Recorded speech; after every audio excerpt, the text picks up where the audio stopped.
will have to wait a bit longer for the South Coast bike route. A proposed parking overlay district in Hyannis will not move forward. And the council hears a first reading of the 2017 Capital Improvement Plan. These stories and more on this episode of Barnstable Today. It's Friday, March 25th, 2016. I'm Sarah Mantle.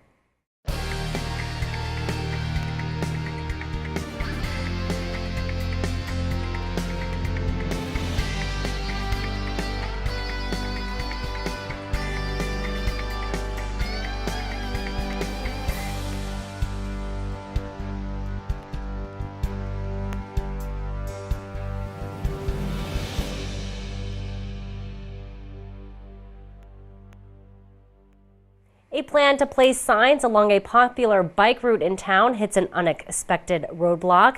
The plan, previously approved by Town Council, calls for signage designating the route that runs from Hyannisport to Cotuit.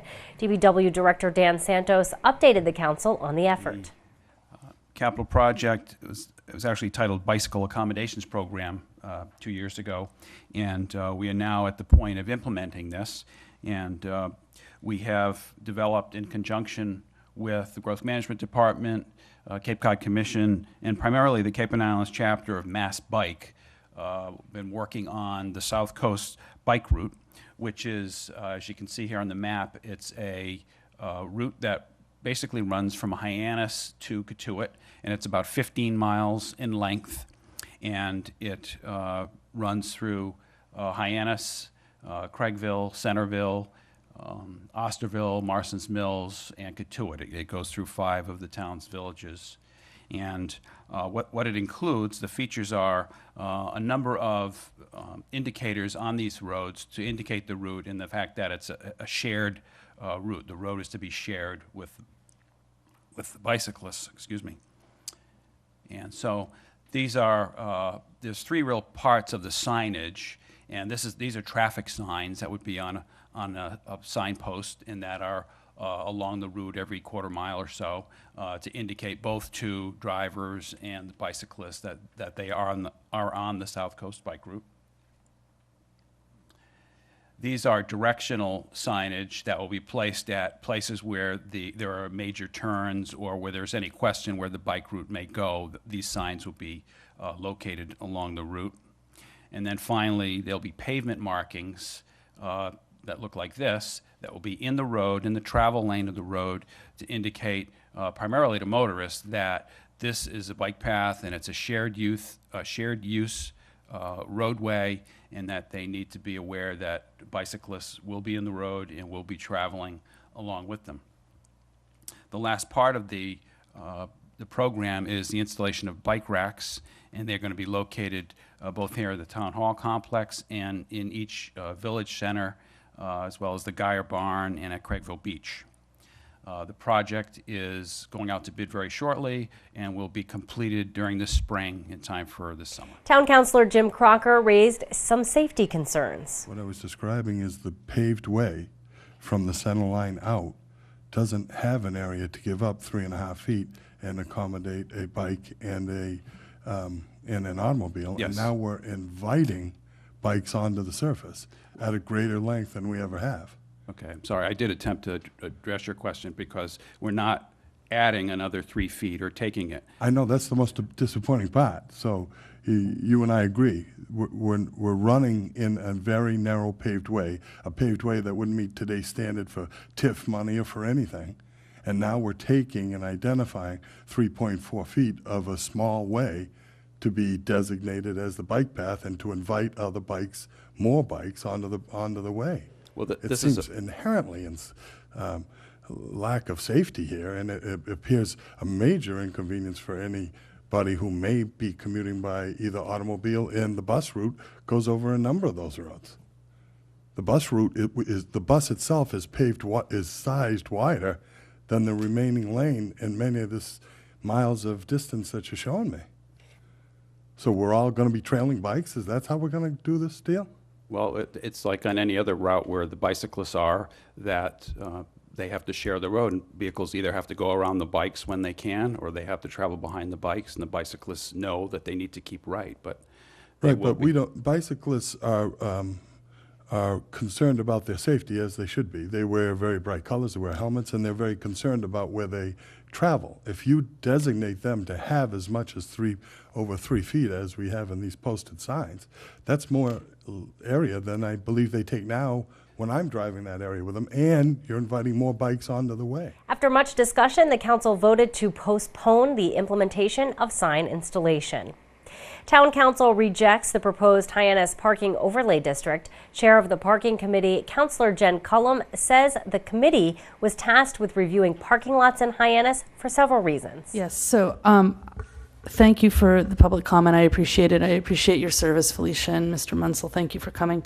I wanted to just broach the subject of the committee, why it was brought together in the very beginning. It was basically brought together because the lots down on Ocean Street are either permitted or licensed, but not both. There seemed to be no continuity between lots. This was the big problem. On top of that, there was a huge concern for public safety because those lots are so jammed full in the summertime that should an emergency vehicle ever need to enter those lots, it would be impossible. So the real crux of this high pod district was to make it safer for the consumer, safer for the people working in the lots, delineate spaces, and really work with signage and get it all together so that we're all working on one playbook. Because as it's been in the past, it's just a free-for-all. It's like herding cats down there. So we wanted to provide some structure. And I know there are some critical comments, and I understand that. I think that this committee worked in a very integrated manner. We had a lot of public comment from people that owned lots down there. The Atzlets, I won't name names, okay. A lot of people came to it and spoke to it. These meetings were all public. We would have loved to have had some input from the planning board. If you felt like coming, it would have been great. I feel like we had very lively comment. We had a really a concerted and coordinated effort to address some of the concerns that we were given. Hyannis resident Felicia Penn opposes the plan and presented her reasons to the council before the vote. I have 3 compelling reasons for you to please table this issue or to vote no, whatever your choice would be. These are in addition to my arguments, all of which still hold. The first is that this attempt to create a parking overlay district is in direct conflict with the recent report of the Urban Land Institute and Mass Development, who was just here tonight and spent quite a bit of time telling you all the reasons that they've helped the town and can help us. So this was the most recent. It's on the town's homepage, actually, I think, or in part of the planning department page. I'm not sure which, but that's the cover. Theirs is in color. I saved a little link, just did it in black and white. This is in 2013. And on page 23 of that, which is a summary of recommendations. So if you skip the whole thing, instead of an executive summary being in the front, this summary was in the back.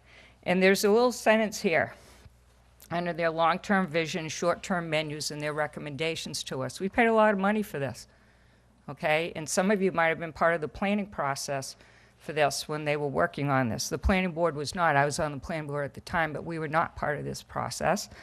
But I'm no longer on the planning board. But the sentence here says, prohibiting parking lots as principal use should be seriously considered.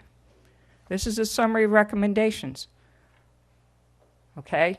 So, by moving to introduce this HPOD district does the exact opposite of what these people who you hired as consultants to help us solve this problem are recommending. Ultimately, the council voted against the proposed Hyannis Parking Overlay District. Council also held a first reading of the fiscal 2017 Capital Improvement Plan. Budget presentations will begin at the council's next meeting, Thursday, April 7th. We'll be sure to tune in to our hour-long news program, Barnstable This Morning, weekdays at 8 a.m. On Monday's show, we will chat with Town Manager Tom Lynch. We'll talk with Superintendent of Schools Bill Butler. Plus, we'll have all the news and information you need. For Barnstable Today, I'm Sarah Mannel.